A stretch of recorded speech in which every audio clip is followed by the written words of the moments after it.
Video में governor, Bengal के governor general और भारत के गवर्नर जनरल को हम अच्छे से डिस्कस करेंगे। सेकेंड वीडियो में हम बात करेंगे सभी वायसराय के बारे में। क्लियर? वीडियो स्टार्ट करने से पहले एक एडवाइस देता हूं, आप गवर्नर, गवर्नर जनरल या वायसराय के नाम याद करने पे फोकस मत करिएगा, उनके काम से उनका नाम याद करने की कोशिश करिएगा। ओके? क्योंकि एग्जाम में उनके समय काल में हुई एक्टिविटी से संबंधित क्वेश्चन पूछे जाते हैं, ये आप चीज़ ध्यान रखिएगा। देखिए फ्रेंड्स, मैं आपको थोड़ा इजी कर देता हूँ, किन किन गवर्नर, बंगाल के गवर्नर जनरल या भारत के गवर्नर जनरल पर आपको सबसे ज़्यादा फोकस करना है। मैं आपको नाम बता देता हूँ। Robert Clive, Warren Hasting, Cornwallis, Wellesley, Lord Hastings, William Bentinck, Metcalfe, Dalhousie और कैनिंग, इन नामों पर आपको सबसे ज़्यादा फोकस करना है। ठीक है? इनके समय काल में हुई एक्टिविटी आपको अच्छे से समझना है। देखिए फ्रेंड्स, पहली बार अगर आप इस टॉपिक को पढ़ रहे हो तो थोड़ा आपके लिए डिफिकल्ट ज़रूर होगा, पर इस लेक्चर को आप अगर 3 से 4 बार अच्छे से देख लेंगे और क्वेश्चन आंसर टेस्ट की प्रैक्टिस कर लेंगे तो आपके लिए टॉपिक बहुत ही ईजी हो जाएगा। देखिए, स्टोरी स्टार्ट होती है 1600 ईस्वी से। अंग्रेजों ने भारत के साथ व्यापार करने के उद्देश्य से ईस्ट इंडिया कंपनी की स्थापना करी थी। कब करी थी? 1600 ईस्वी में। और उस समय दिल्ली पर मुगल बादशाह जहांगीर का शासनकाल हुआ करता था। ब्रिटिश ईस्ट इंडिया कंपनी ने भारत में व्यापार करने के लिए जहांगीर से अनुमति मांगी और जहांगीर ने उनको अनुमति दे दी और अंग्रेजों ने भारत में व्यापार करना क्या कर दिया? शुरू कर दिया।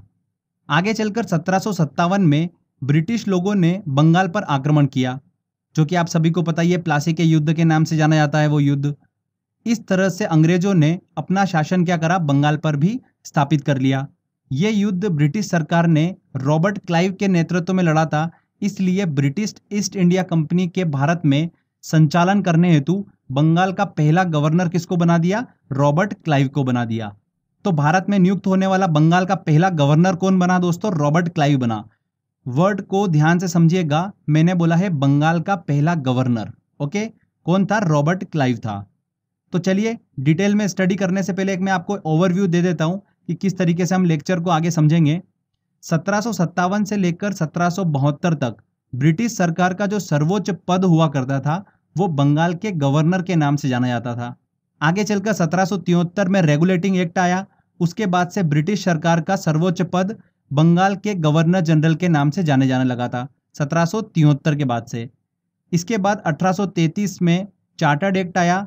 ब्रिटिश सरकार का सर्वोच्च पद जो था बंगाल के गवर्नर जनरल की बजाय भारत के गवर्नर जनरल के नाम से जाने जाने लगा। तो फ्रेंड्स ध्यान रखिएगा। फिर आगे चलकर 1858 से इसे बदलकर वायसराय कर दिया गया और जब भारत 1947 में आज़ाद हुआ उसके बाद से वायसराय की पदवी को हटा दिया गया और उसके स्थान पर फिर से गवर्नर जनरल के पद को अपनाया गया था जब तक कि भारत का संविधान लागू हुआ। तो फ्रेंड्स, ये मैंने आपको एक ओवरव्यू दिया है, इसलिए बताया मैंने आपको कि हम आगे किस तरीके से स्टडी करेंगे, आपके लिए बहुत ईजी हो जाएगा। तो चलिए एक एक करके हम सभी जितने भी इंपॉर्टेंट पॉइंट्स हैं उन सभी को डिस्कस करेंगे समय काल के अकॉर्डिंग। तो सबसे पहले मैंने आपको बताया था बंगाल का पहला गवर्नर कौन बना था? रॉबर्ट क्लाइव बना था। तो उसी के समय काल से हम स्टार्ट करते हैं। रॉबर्ट क्लाइव ने अपने शासनकाल के दौरान द्वैत शासन मतलब डायआर्की व्यवस्था को लागू किया था। द्वैत शासन क्या होता है? देखिए, जब किसी भी स्थान पर शासन व्यवस्था जो होती है वो 2 शासक के हाथों में हो तो उसे क्या बोलते हैं? डायआर्की व्यवस्था या फिर द्वैत शासन कहा जाता है। भारत इसका सबसे अच्छा एग्जाम्पल है। देखिए, भारत में शासन व्यवस्था 2 हाथों में है, केंद्र सरकार और राज्य सरकार। भारत के हित के विषय केंद्र सरकार के पास में, जैसे ट्रांसपोर्ट, करेंसी, ये सारे विषय जो होते हैं वो केंद्र सरकार के अंतर्गत आते हैं। स्वास्थ्य, पुलिस, शिक्षा, ये सभी विषय जो है ये राज्य सरकार के अधीन आते हैं। तो भारत में डायआर्की सिस्टम है। तो रॉबर्ट क्लाइव ने भी इसी सिस्टम को लागू किया था। तो रॉबर्ट क्लाइव के समय काल में प्रशासन जो था वो बंगाल का नवाब चलाता था और भू राजस्व, सैनिक संरक्षण, ये सभी जो थे ये ईस्ट इंडिया कंपनी के हाथों में थे। आगे चलकर देखिए, रॉबर्ट क्लाइव के बाद में वेरेल्स्ट अगले गवर्नर बने, उसके बाद कर्टियर और उसके बाद 1772 में वॉरेन हेस्टिंग बंगाल के गवर्नर बने। तो हमको वॉरेन हेस्टिंग का समय काल अच्छे से समझना है। देखिए, बहुत ही इंपॉर्टेंट है, क्वेश्चन बनता है यहाँ से, ध्यान रखिएगा। इसके समय काल में 1773 में रेगुलेटिंग एक्ट आया। इसी एक्ट के तहत बंगाल के गवर्नर का नाम बदलकर क्या रख दिया गया? बंगाल के गवर्नर जनरल रख दिया गया। क्लियर? तो ध्यान रखिएगा, वॉरेन हेस्टिंग जो था वो आखिरी बंगाल का गवर्नर और पहला बंगाल का गवर्नर जनरल बना था। कौन? Warren Hasting. रेगुलेटिंग एक्ट क्या था, देखिए मैं आपको सिंपल लैंग्वेज में बता देता हूँ। इसका मेन उद्देश्य ये था कि ईस्ट इंडिया कंपनी जो भारत में कार्य कर रही थी उसके कार्यों को नियंत्रित करना, संसदीय प्रणाली को स्थापित करना और राजनीतिक कार्यों को मान्यता देना, यह रेगुलेटिंग एक्ट का मेन उद्देश्य था। साथ ही इसी एक्ट के तहत 1774 में कलकत्ता में सबसे पहले सुप्रीम कोर्ट की स्थापना की गई थी। कहां पर की गई थी? कलकत्ता में की गई थी। ध्यान रखिएगा friends, very very important point है। और इसकी पहली न्यायाधीश कौन थी? एलिजा इम्पे थी। इसी के समयकाल में सर विलियम जोन्स ने एशियाटिक सोसाइटी ऑफ बंगाल की स्थापना की। साथ ही भारत का पहला समाचार पत्र द बंगाल गजट का प्रकाशन भी इसी के समयकाल में हुआ था। वॉरेन हेस्टिंग के समयकाल में ही हुआ। इन्हीं के शासनकाल में पिट्स इंडिया एक्ट पारित हुआ था। पिट्स इंडिया एक्ट क्या था? जो रेगुलेटिंग एक्ट आया था 1773 में, उसकी कमजोरियों को दूर करने के लिए और अंग्रेजों की हितों की रक्षा करने के लिए 1784 में ब्रिटिश संसद ने पिट्स इंडिया एक्ट पारित किया था। पिट्स इंडिया एक्ट के तहत इंग्लैंड में एक नियंत्रण बोर्ड की स्थापना की गई थी। वॉरेन हेस्टिंग को पिट्स इंडिया एक्ट जो था बिल्कुल भी पसंद नहीं आया था, जिसके विरोध में उन्होंने इस्तीफा दे दिया था और इंग्लैंड चले गए थे। वहां जाने पर उन पर ब्रिटिश पार्लियामेंट ने महाभियोग चलाया, पर कुछ समय बाद ब्रिटिश संसद ने उन्हें सभी आरोपों से मुक्त कर दिया था। तो ये पॉइंट ध्यान रखिएगा, एग्जाम में पूछ लिया गया था ये वाला पॉइंट। आगे चलकर देखिए अगले बंगाल के गवर्नर जनरल कौन बने थे? लॉर्ड कॉर्नवालिस बने। इनका भी समयकाल बहुत ही इंपॉर्टेंट है, चलिए हम अच्छे से डिस्कस करते हैं।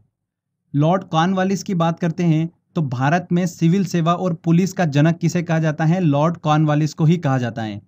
इसने अपने समयकाल में 3 प्रमुख काम करे थे। चलिए हम डिस्कस कर लेते हैं। पहला आता है सिविल सेवा। लॉर्ड कॉर्नवालिस ने ही सिविल सेवा की नींव रखी थी, इसीलिए लॉर्ड कॉर्नवालिस को भारत में सिविल सेवा का जनक कहा जाता है। सिविल सेवा के अधीन उच्च पदों की नियुक्ति कौन करता था?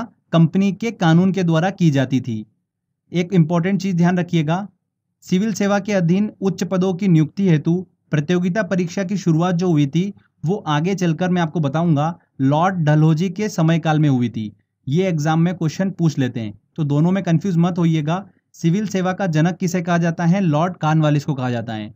और सिविल सेवा के अधीन जितने भी उच्च पद थे उनकी नियुक्ति हेतु प्रतियोगिता परीक्षा की शुरुआत जो करी थी वो किसके समयकाल में हुई थी? लॉर्ड डलहौजी के समयकाल में हुई थी। तो ध्यान रखिएगा, ये दोनों चीज बहुत ही इंपॉर्टेंट है। तो फ्रेंड्स, सिविल सेवा का जनक किसे कहा जाता है? लॉर्ड कॉर्नवालिस को कहा जाता है। ओके, सेकंड देखिए चीज इनके समयकाल में क्या हुआ था? प्रमुख काम, पुलिस व्यवस्था की शुरुआत हुई थी।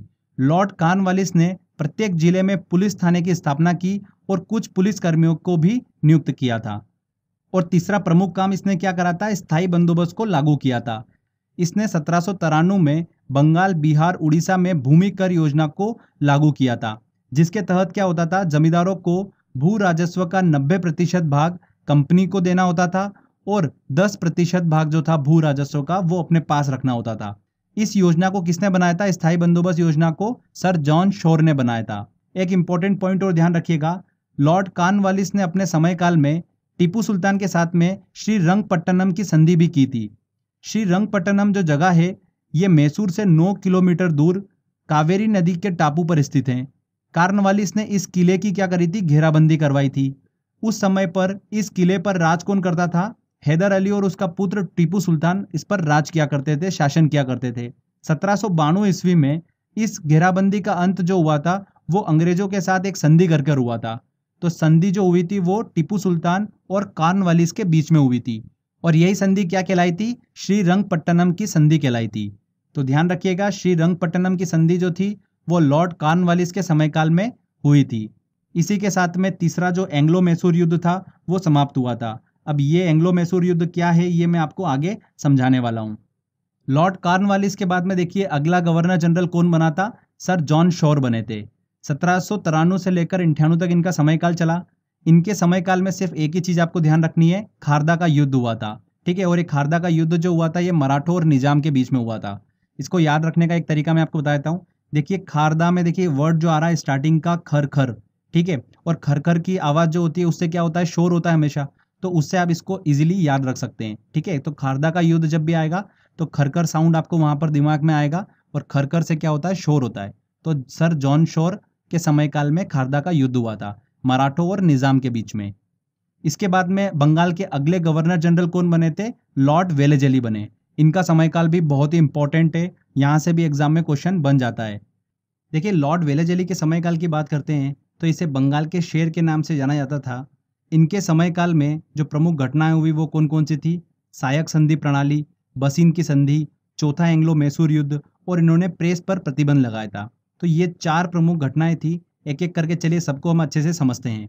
लॉर्ड वेलेजली ने भारत में फ्रांसीसियों के भय को समाप्त करने हेतु सायक संधि प्रणाली की शुरुआत करी थी। अगर बात करते हैं कि भारत में सबसे पहले सायक संधि प्रणाली की शुरुआत किसने करी थी, तो वो किसने करी थी? फ्रांसीसी गवर्नर डुप्ले ने करी थी। इस प्रणाली का उद्देश्य क्या था? ब्रिटिश राज्य का विस्तार करना। इस प्रणाली के तहत दूसरे राज्यों से संधि कर कर उन्हें ब्रिटिश राज्य में मिला लिया जाता था। ध्यान रखिएगा, सबसे पहले हैदराबाद के शासक ने इस संधि को स्वीकार किया था। किस शासक ने? हैदराबाद के शासक ने। आगे देखिए, सेकेंड इंपॉर्टेंट एक्टिविटी क्या हुई थी? बसीन की संधि हुई थी। बसीन की संधि अंग्रेजों और मराठा पेशवा बाजीराव के बीच में हुई थी। तो बसीन की संधि का संबंध भी किससे है? लॉर्ड वेलेजली के समयकाल से है। आगे देखिए, चौथा एंग्लो मैसूर युद्ध जो हुआ था 1799 में, वो भी इसी के समयकाल में हुआ था, लॉर्ड वेलेजली के समयकाल में ही हुआ था। अंग्रेजों और हैदर अली तथा उसके पुत्र टीपू सुल्तान के बीच में समय समय पर युद्ध लड़े गए थे, जिन्हें एंग्लो मैसूर युद्ध के नाम से जाना जाता है। 32 वर्षों के बीच में 1767 से 1799 के बीच में 4 युद्ध लड़े गए थे। हमको देखिए, जिसको ध्यान रखना है वो है चौथा एंग्लो मैसूर युद्ध, जो कि हुआ था लॉर्ड वेलेजली के समयकाल में, और इसी युद्ध में टीपू सुल्तान जो था वो मारा गया था। इसीलिए हमको इसको ध्यान रखना है। चौथी प्रमुख एक्टिविटी क्या हुई थी इसके समयकाल में? कि इसने प्रेस पर प्रतिबंध लगा दिया था। ओके फ्रेंड्स, तो फ्रेंड्स ये अच्छे से हमने लॉर्ड वेलेजली का समयकाल डिस्कस करा। इसके बाद देखिए, अगला बंगाल का गवर्नर जनरल कौन बना? लॉर्ड कॉर्नवालिस बना।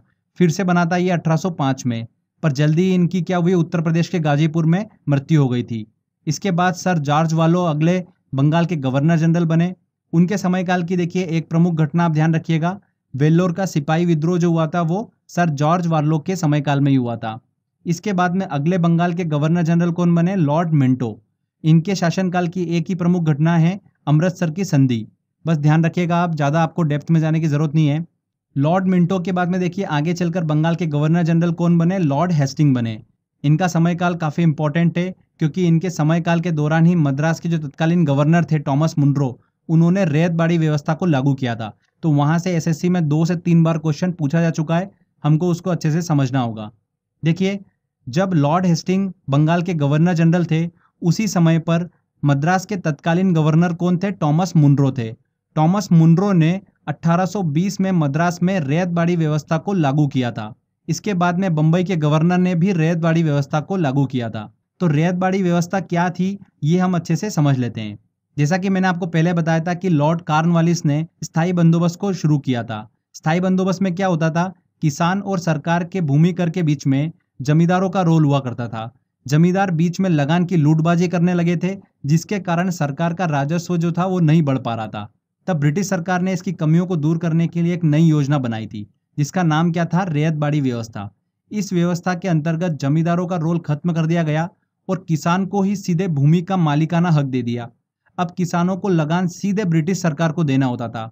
रैयतबाड़ी व्यवस्था के अंतर्गत जो किसान कर नहीं देता था, उससे जमीन छीन ली जाती थी। ध्यान रखिएगा, रैयतबाड़ी व्यवस्था सबसे पहले मद्रास में लागू हुई थी। मद्रास के किस जगह पर? बारामहल में शुरू हुई थी। इसके बाद देखिए अगले गवर्नर जनरल कौन बने बंगाल के? लॉर्ड एमहर्स्ट बने। इनका समयकाल इतना इंपॉर्टेंट नहीं है, आपको ध्यान देने की जरूरत नहीं है। उसके बाद देखिए फिर अगले गवर्नर जनरल कौन बने बंगाल के? William Bentinck. ये बहुत ही इंपॉर्टेंट है। 1828 से लेकर 1835 तक इनका समयकाल चला।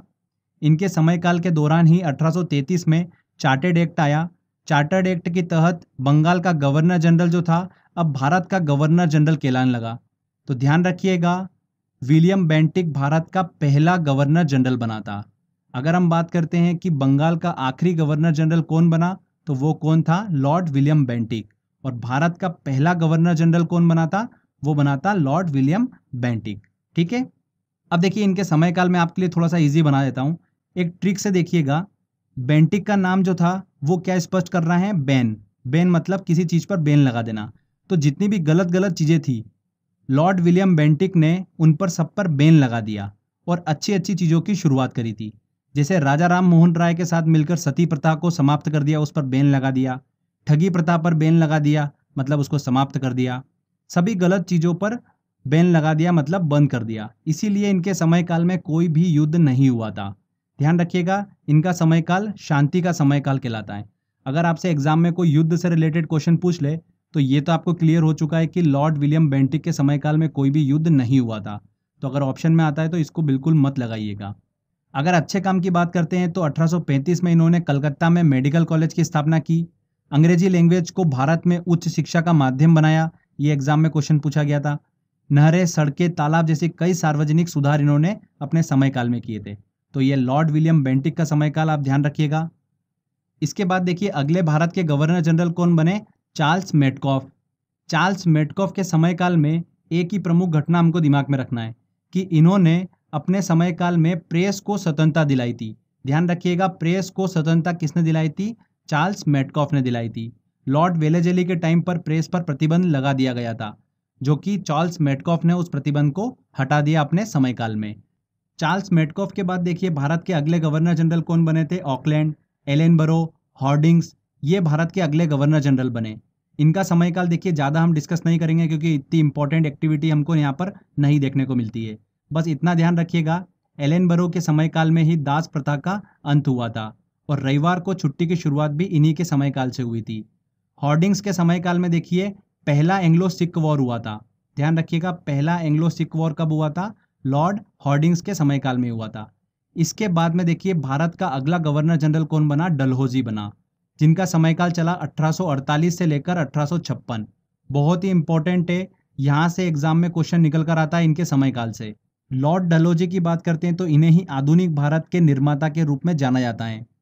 देखिए कौन कौन सी प्रमुख घटनाएं हुई इनके समय काल में, चलिए डिस्कस करते हैं। रेलवे का विकास हुआ। पहली रेल डलहौजी के शासनकाल में ही 1853 में बम्बई से ठाणे के बीच में चली थी। संचार प्रणाली का विकास भी इन्हीं के समय काल में हुआ। पहली संचार सेवा जो थी वो आगरा और कलकत्ता के बीच में शुरू हुई थी। 1854 में देखिए इनके समय काल में ही डाकघर अधिनियम पास हुआ था, जिसके तहत पहली बार डाक टिकटों का प्रचलन शुरू हुआ था।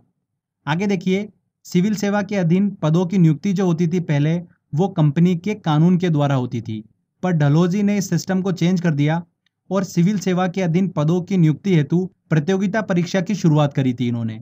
ध्यान रखिएगा, लॉर्ड डलहौजी ने ही प्रतियोगिता परीक्षा की शुरुआत करी थी। पहले भारतीय आईएएस की बात करते हैं तो कौन बने थे? सत्येंद्र नाथ टैगोर बने थे। 1863 में पहले भारतीय आईएएस बने थे Satyendra Nath Tagore.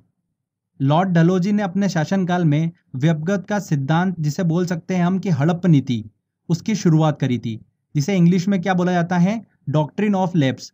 Very very important है, यहाँ से एग्जाम में क्वेश्चन पूछा गया था।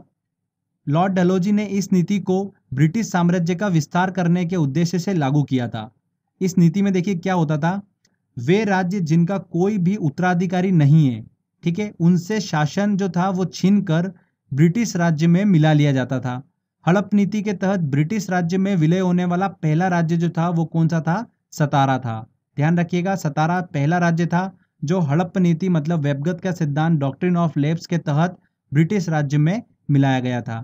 आगे चलकर जयपुर, संबलपुर, उदयपुर, झांसी, इन राज्यों को हड़प्पा नीति के तहत ब्रिटिश राज्य में मिला लिया गया। तो ये लॉर्ड डलहौजी का शासनकाल हमने अच्छे से डिस्कस करा। वेरी वेरी इंपॉर्टेंट पॉइंट है, रेलवे का विकास, संचार प्रणाली का विकास, डाकघर अधिनियम, सिविल सेवा के अधीन पदों की नियुक्ति हेतु प्रतियोगिता परीक्षा की शुरुआत करी और हड़प्पा नीति मतलब व्यपगत का सिद्धांत लागू करा था। ये इंपॉर्टेंट हाईलाइटेड पॉइंट है लॉर्ड डलहौजी के समय काल के। ओके, इसके बाद देखिए लॉर्ड डलहौजी के बाद अगला भारत का गवर्नर जनरल कौन बना? लॉर्ड कैनिंग बना। इन्हीं के शासनकाल में 1857 का विद्रोह हुआ था और इसी विद्रोह के बाद भारत का शासन जो था वो ईस्ट इंडिया कंपनी के हाथों से लेकर ब्रिटिश सरकार के हाथों में दे दिया गया था और कैनिंग को भारत का पहला वायसराय बनाया गया। ध्यान रखिएगा, ईस्ट इंडिया कंपनी द्वारा नियुक्त भारत का आखिरी गवर्नर जनरल कौन था? लॉर्ड कैनिंग था। और पहला वायसराय कौन बना? लॉर्ड कैनिंग बना। देखिए फ्रेंड्स, जो वायसराय वाला भाग है ये हम पार्ट 2 में डिस्कस करेंगे। इस लेक्चर में देखिए पार्ट 1 में हमने क्या क्या डिस्कस करा? बंगाल के गवर्नर, बंगाल के गवर्नर जनरल और भारत के गवर्नर जनरल, इन तीनों सेक्शन को हमने अच्छे से डिस्कस करा है। बहुत ही इजी लैंग्वेज में मैंने आपको बताया है। आई होप आपको अच्छे से समझ में आया होगा। चलिए फ्रेंड्स, अब बारी है टेस्ट लगाने की। अच्छे से आपने इस थ्योरी को देखा होगा तो क्वेश्चंस आप बड़ी आसानी से लगा पाएंगे। जो भी प्रीवियस ईयर एग्जाम में क्वेश्चन पूछे गए हैं वो सारे क्वेश्चन हम इस टेस्ट में सॉल्व करते हैं। चलिए टेस्ट की ओर चलते हैं। देखिए दोस्तों, पहला क्वेश्चन है, भारत में राजस्व एकत्रित करने के लिए स्थायी प्रणाली की शुरुआत किसने की थी? स्थायी बंदोबस्त स्थायी प्रणाली की शुरुआत किसने करी थी? लॉर्ड कॉर्नवालिस ने करी थी। B answer. ब्रिटिश शासन के दौरान मद्रास में रैयतबाड़ी प्रणाली की शुरुआत करने वाला कौन था? मद्रास में रैयतबाड़ी प्रणाली की शुरुआत किसने करी थी? थॉमस मुनरो ने करी थी। और सबसे पहले रैयतबाड़ी प्रणाली की शुरुआत भी मद्रास में ही हुई थी। ओके, यहाँ पर सी आंसर सही होगा। बंगाल का पहला गवर्नर जनरल था, बंगाल का पहला गवर्नर जनरल कौन बना था? वॉरेन हेस्टिंग बना था।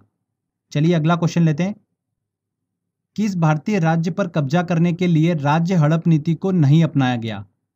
देखिए फ्रेंड्स, सतारा बिल्कुल हड़प नीति के तहत इसको ब्रिटिश साम्राज्य में मिलाया था। उदयपुर, झांसी, इन तीनों को